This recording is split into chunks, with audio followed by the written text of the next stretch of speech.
All right, everybody, welcome to my first YouTube video. I guess my foray into YouTube.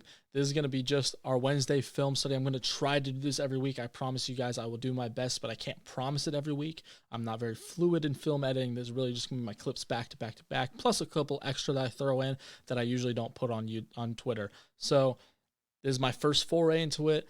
Pardon me if it's not great. I don't really have any intro music yet. I haven't figured that out.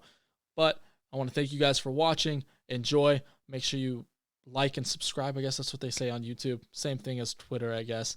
On Twitter and on podcasts, I guess. So hope you guys enjoy. Make sure you leave any questions in the comments or ask me on Twitter. What's up, everybody? We're here with Wednesday Film Study, and we're going to go ahead and start right off with the defensive side of the ball, and specifically Vaughn Henry, who had a fantastic game. PFF had him with 5 breakups. He played great all game, really locked down his receivers. And here's one of my favorite things that this defense did. They did not give a crap about Donald Parham. Really interesting here. If you will look at the top of the screen, here's Donald Parham, who's 6'8" in the red zone, which is dangerous, against 6 foot maybe on a good day.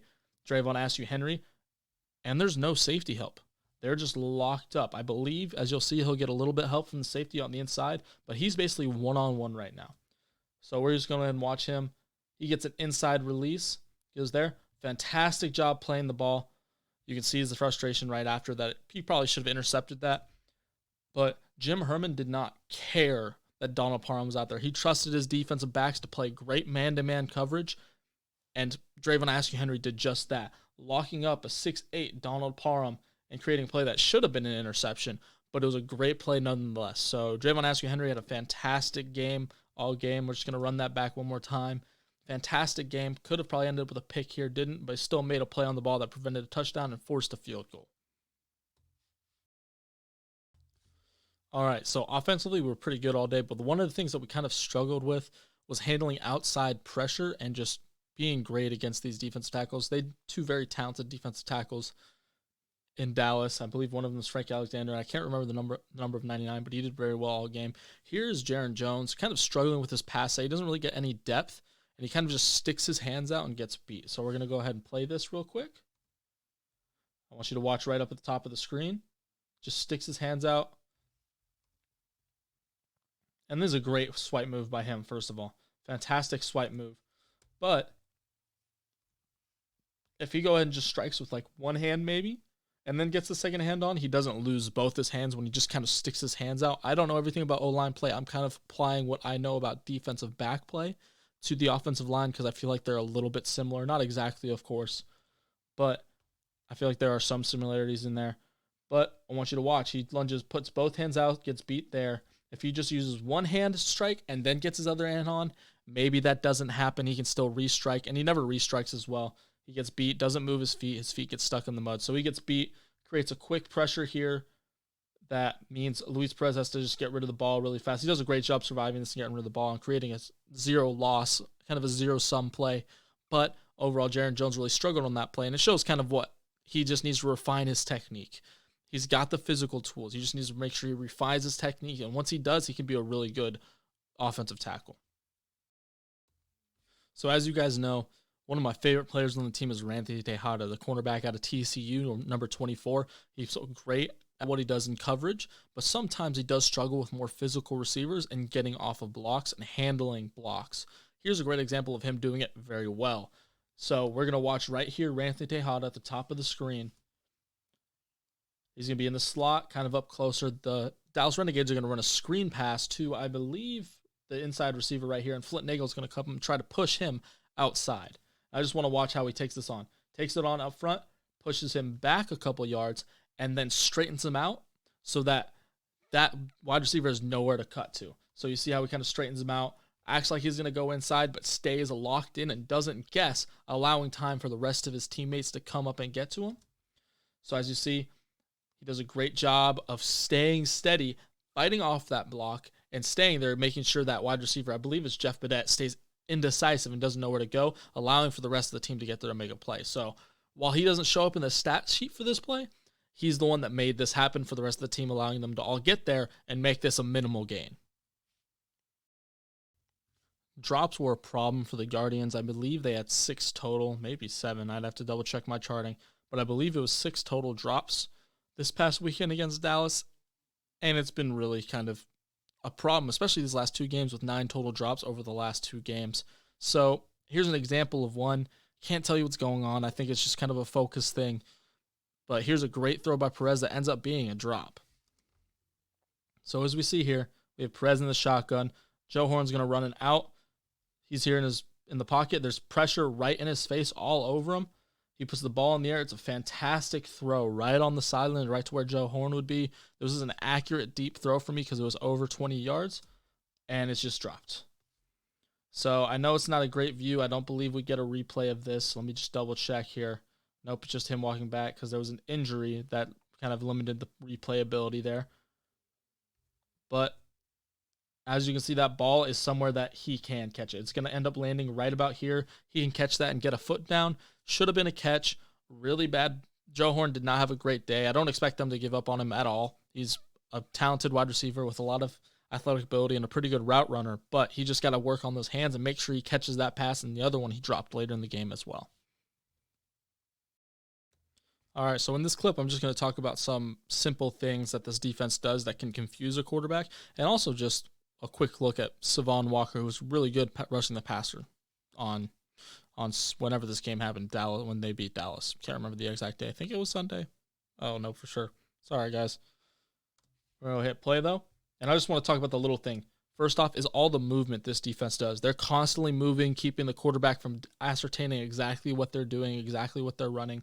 Keep an eye on these 2 linebackers right here, how they move forward, and then he moves back, and then he doesn't rush right away, and then he moves forward and rushes, which I'll show you in a second. Take a look at the corners. Askew Henry starts here. McKinney starts there, backs up, continually moving, keeping this quarterback on his feet so he can't ascertain pre-snap reads is really important, especially going against a back quarterback. But as you see, watch right here, he doesn't rush. It's a little delayed rush. Then he rushes because he sees an opportunity. He gets a lock there. But we're going to watch Vaughn Walker right here and how he rushes the passer. So he pushes forward right there. Great bull rush, just continually driving his feet, and he ends up with the sack. That's one of the things about Vaughn Walker I really like, is the fact that he is just so powerful rushing the passer. He constantly puts guys on their heels, and then when he needs to, he can give a little quick move to get off of them. So he just pushes off here, makes a great play, getting the sack on a play that had big play potential. So fantastic job by Vaughn Walker, really talented pass rusher as he continues to grow. Probably the best pass rushing defensive tackle in this league. Alrighty, this play right here is all McHale McKay. Luiz Perez does a great job getting the ball to him, but it's not a fantastic ball. I counted it as inaccurate when I charted it, and I'll tell you why in a second. But I always want you guys to watch McHale McKay down at the bottom of the screen.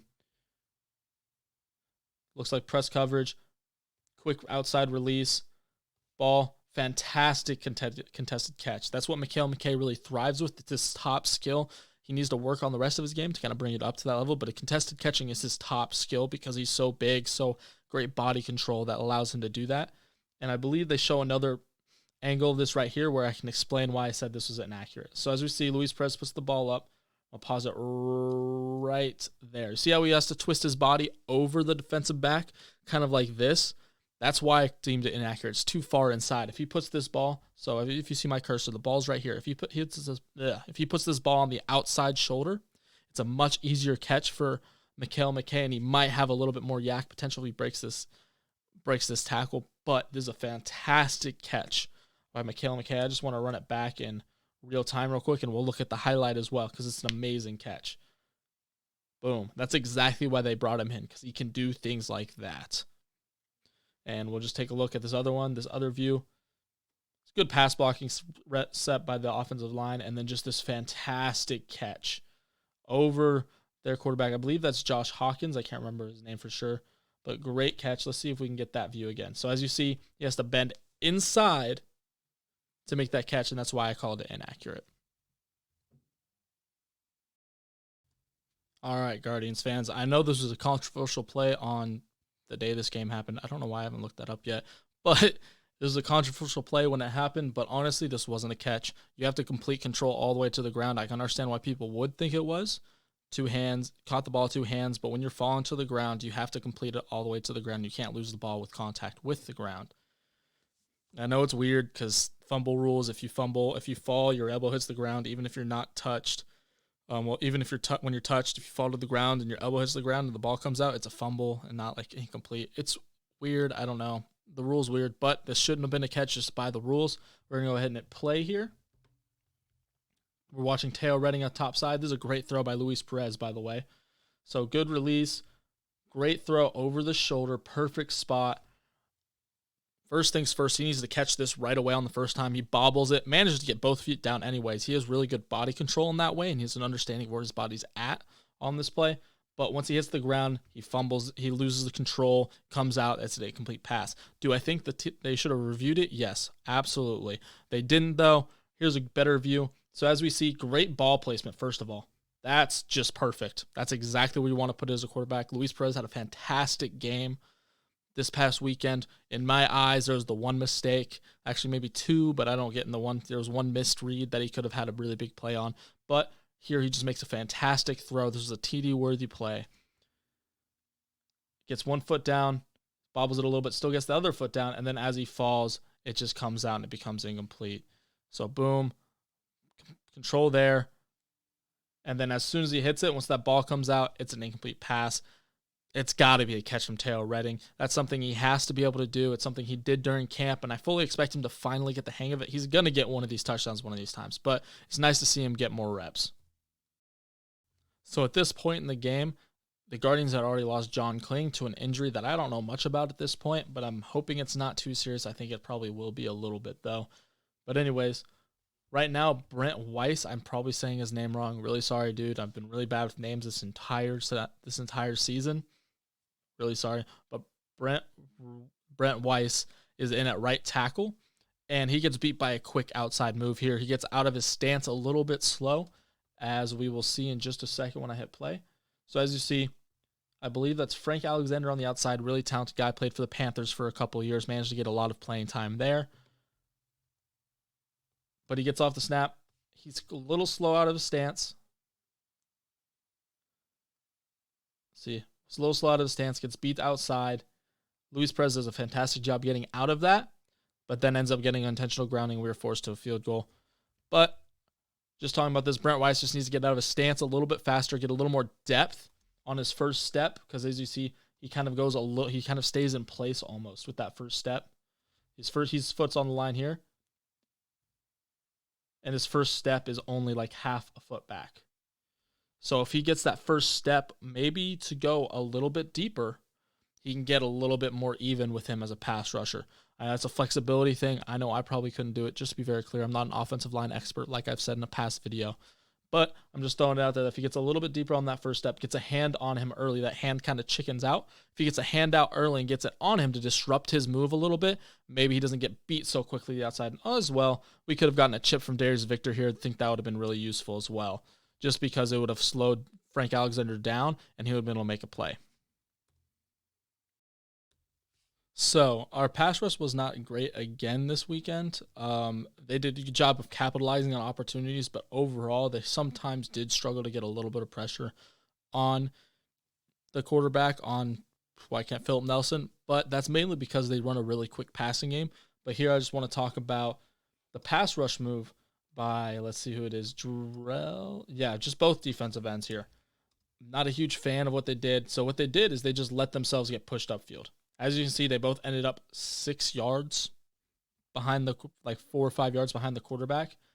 Honestly, here, they should be trying to cut the corner, get into his chest, cut the corner here. They should feel that they're being pushed upfield, and they should immediately hit the dime and try to cut back, throwing that offensive lineman and past them to get to the quarterback. This is just not really good technique. They both get pushed way too far past him, and it allows for him to step up the pocket nice and easy.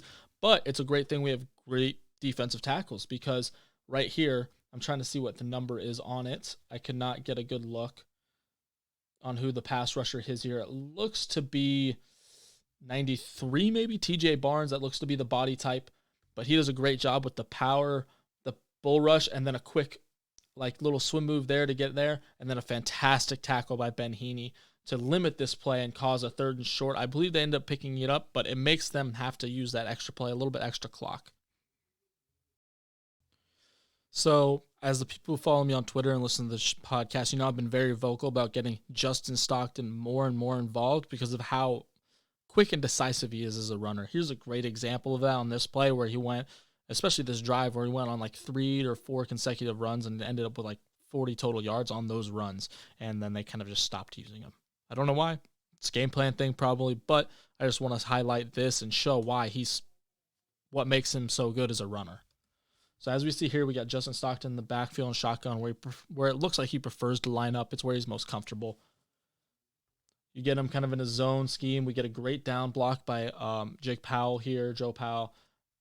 Good pull here to stop him. Did I go backwards? Yeah, I did. Cool. Sorry.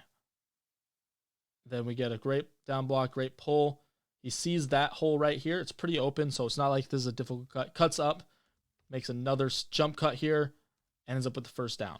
It's really simple, really it doesn't look as hard as it is to see this hole. A lot of running backs will try to just keep bouncing this out because they see this open field out here, but he does a great job cutting through traffic, making another cut here to get more yards, and making a 10-yard gain. He's very quick and decisive a runner, and that's why I love watching him run the football, and I hope he gets more and more carries as the season moves along. Here we see this great down block by Jake Powell, good pull by 78, and then a great nice little set of cuts there.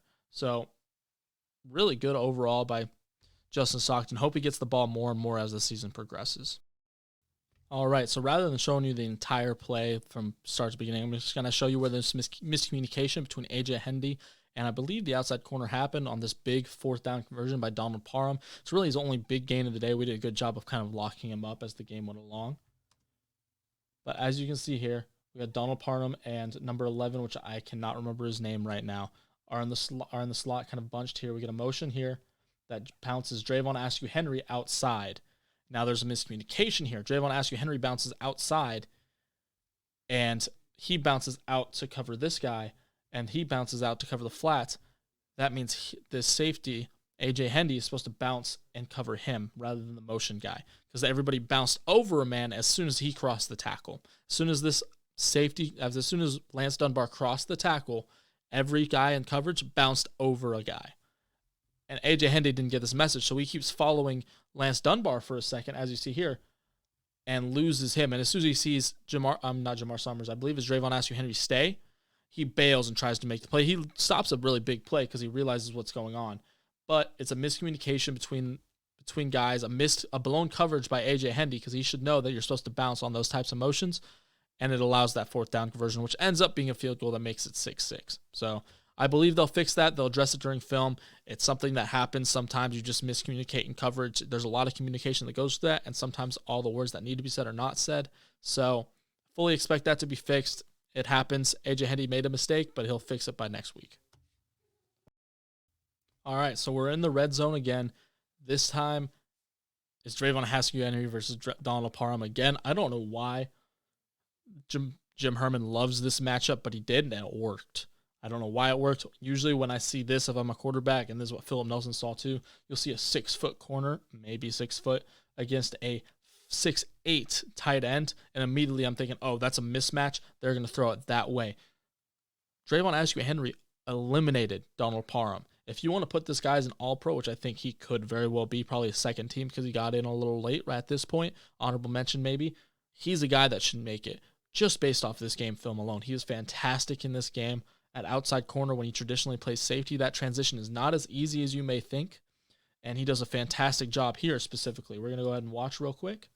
So he's on off coverage there at the 18, still the red zone, and it's one-on-one minus the deep safety. Make this throw. He's got help over top, which is nice, but that helps a little late getting there. He's in his hip pocket in front of him, and he has his eyes on the ball. That's always a little bit of a scary situation. As you see, he misses with his first hand, but does a great job with his second hand pushing through his hands and forcing the incompletion. Now, would I have liked to see him make a play on this ball? Yeah, I would have. I would have liked to see him probably jump up with both hands, pick this off, because I think he could have.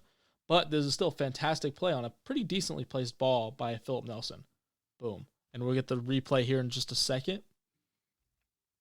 Let's fast forward here. Should be coming up. Yep. So as you see, like I said, he misses with that first hand, brings his second hand up, and fights through the hands of Donald Parham and forces the incompletion. Would have liked to see him make a play on the ball, like I said, but still forced an incompletion and a field goal. Alrighty, so here we have a great play by Luiz Perez, even if this throw is inaccurate. I know I might get some flack about this, but you can make a great play and still throw an inaccurate ball. And here is when he gets pressure in his face immediately, gets rid of the ball. It's still pretty high, so he has to make a pretty athletic catch here, and McHale McKay ends up making a play after the catch to gain yards, but this shows great poise and understanding of where your receiver is going to be, even though there's pressure in your face. So as we see, they get a rusher right off the edge here, right in his face.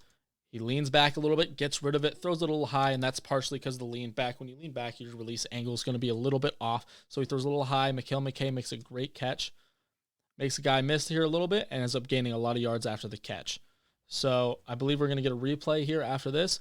Great play by Luiz Perez, even though the throw was inaccurate. So as we'll see here, there's a free rusher. I'm a little confused at what Jarron Jones is doing here. I think it's because it is a RPO type action. He's trying to cut that guy and get him out of the way. He doesn't see the extra rusher, though. It's a great play call by the Dallas defensive coordinator, but this just shows great poise. He's understanding of what's going on, makes a great play getting the ball out, and then we end up getting a lot of yards after the catch, and this leads to a Marquise Williams touchdown. So fantastic play by Luiz Perez to make something happen even though he's under pressure, and yes, the ball is still inaccurate, but it's still a great play. So it's another great running day by the Guardians today. Not today, but during the game against Dallas. This is just one example of that. Darius Victor is going to get the ball on a sweep play. It's great blocking all around. Tim Cook does a great job getting rid of this backside guy with a cut. We get, I believe that's going to be Avery Young on the outside, kind of controlling that. We got 73, which I believe might be Damian Mama. I'm not exactly 100% sure. Ian Silverman handles this guy in there. But I want you to look at something Darius Victor does, and you may be able to see it a little bit here. It's these little cuts to get away from defenders and manage his body control that allows him to stay away from guys' hands and bodies and make a big play. If he just ran straight, he would have gotten hit by at least one guy and it would have been a shorter gain. But by controlling how his body moves, and I think we'll see it better on this angle. So you'll see kind of the run concept. This crossing thing holds the linebackers. But like just the little tiny cuts he makes. You see how his body has a little wiggle to it? That's how to just not let guys get a hold of him and touch him. So you'll see here, you kind of see it again. Oop, little cut there. Gets to the outside, makes a play, cut there, and gains about 15 to 20 yards. So it's a great run by Darius Victor. Really good run blocking by our offensive line as well. All right, so we all know about Big Play McKay, right? Well, now I'm going to introduce you to Big Play Colby Pearson, because that's what he's kind of developed throughout this season, is a big play kind of guy. So as we'll look right here. I want you to watch the route first. So it's going to be a little stop and go. He kind of falls off the screen there, but it's a little stop and go that gets him some space to make a play. Now we're going to watch Luiz Perez's pocket movement and the throw he makes. So he sits back. It's a long developing play. He's got to sit there for a couple hitches. The right tackle, which is Brent Weis, gets beat long. It's a long play. It's hard to block for that long. Gets beat a little bit. He steps up, Luiz Perez does, and releases a throw with somebody right in his face. He's not able to step into it and makes a pretty good throw right into the inside there. It's accurate. He's under pressure. He makes the throw. This is a great move by Colby Pearson. Just stay on his feet. Simple as that. Sometimes that's all you have to do to make a big play is stay on your feet. And then he just runs with for the touchdown. Fantastic play. Really changed the momentum. I believe we're going to get a good review here. Good look at it again. I'll show you the route. So you see, stop, boom. Gets him to set his feet. If it'll play. There we go. And then he goes. Great throw by him with some people in his face. And then just stays on his feet. Sometimes that's all you got to do to get the big plays. Stay on your feet. And that's what Colby Pearson does here. And it ends up in a big score that really shifted the momentum in our favor. Now we're to probably my favorite play of the game. The Ryan Muller, said his name right. Once again, sorry about all that, Ryan. But great play by Ryan Muller to make the play here, recognize what's going on, and end up with a touchdown. So as we see, he gets a little pass rush going here, and he notices the cut. The left tackle goes to cut, and a lot of times, at least especially in today's league, it's a sign of trying to get a guy on the ground so he's not in the way of the passing lane. So what Muller does is he realized he probably saw it on film. Oh, this guy's cutting me. I'm just going to sit here and wait for the ball to come. And that's exactly what he does. He stops, recognizes the throwing motion, gets his hands up as every good defensive end or defensive tackle or defensive lineman should, bats the ball up, has the awareness to get it, great stiff arm on Philip Nelson, and just stays on his feet for the touchdown. Fantastic play, great fundamentals, and great understanding of what's going on to make the play here by Ryan Muller. We're just going to watch it one more time just because I love watching the big men get the touchdowns. Oh, look at the athleticism. It's really great. You can see why some teams tried to switch him to fullback. See if we get a good replay here of what happened, because I just want to highlight it again. We're going to see Muller almost get cut here, stay on his feet, jump up, bat it, and have the awareness to go get the football. Fantastic play. We'll just watch him score one more time because it's fun to watch this guy score. This is my favorite play of the game. Oof, the hops. He's got the Jordans on his feet. What can you expect? Once again, great play by Muller, and then the little stiff arm here to go for the score. Fun to watch. This team really showed a lot of promise and managed to get a lot of turnovers, especially in the second half. Little extra video here that's going to be in probably the YouTube video version of this. But I just want you guys to keep an eye on McHale McKay here. This is on the extra point after the Muller touchdown. Boom. Great little setup here. I love watching master classes in wide receiver work. Great little inside move. Gets this guy shifted inside. Gives one more step. Sets him off his feet. Works out. And then just big boys this guy. Not the best throw by Perez. I think he could have thrown this more outside to make this easier for him. It's still accurate in my eyes because it's a back shoulder ball. He could have put this ball anywhere, though, and really he would have had a chance to make a play because he got this wide open on this route. So we're just going to watch it one more time. Boom. Inside move gets him on this foot. As soon as you're on this foot as a defensive back, when he's moving outside, you're probably beat against a good receiver and quarterback combo. See, he's got this separation here. He could have thrown this here. He could have thrown this out here. But he threw it right here, and McHale McKay just big-boyed this man and made the play. There's nothing he could have done. Those long arms, that great catch radius really helps McKay make plays like that. Alrighty. This is my least favorite play of the game by far. The only touchdown they scored on us, to be clear. But it just kind of shows bad angles, bad technique, and kind of lazy effort at times. So this is the kickoff return for the touchdown. If you ask, the second one the Guardians have given up this year. Only team to give up one, and now two. But as we see, he gets the ball here. They run an interesting little action where they peel this guy back to create a hole right in this area. As we see, there might be a little bit of an argument for a hold here, but still, you got to collide with this guy if you're running down the field. You got all this momentum going your way. You have more speed than this guy does because he's trying to set up for a block. Just roll over him and create a play. What he doesn't do, he kind of tries to set up for this, and he just tries to stop because he sees this guy. What he should do is he just try to bulldoze through this block and try to get to the 20 before he can.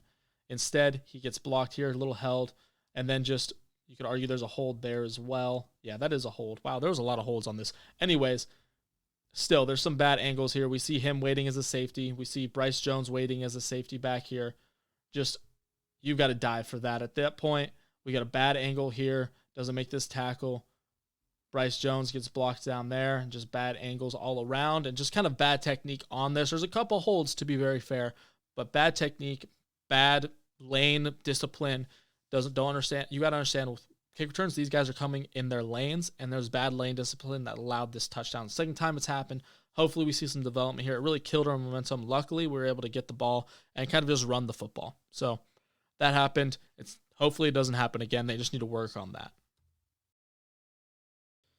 I know. I'm showing a punt. Why would I be showing a punt? Because it's something really cool here. So you see this guy right here, Marquise Williams? He makes a play. You know what else he does other than our punt protector? He's our backup quarterback. Watch this, guys. So we have Marquise Williams here. He's staying. He's trying to protect for the punt. He leaves a little early. We almost get that blocked. A little scary moment there. But he's right here. How is he the first guy down the field? I don't know. We have punt gunners that should be down there faster. But he's showing effort. He's a great team player. He's the first guy down the field. He's here. And when you run down the field and get there fast on punt returns, on punt coverage, good things tend to happen. We get the first guy there, tries to make a tackle. I don't know what number that is. I believe it's somebody like Demetrius Cox. I cannot get a good view of that, but he's there. Marquise Williams, even though he's a quarterback, not afraid to get in and try to make a play. Hits the ball and forces it out. Gives us the ball back and allows us to get a field goal to make this 30-12. Kills really any momentum they had because they just got the kick return and they just forced a 3-and-out, I believe.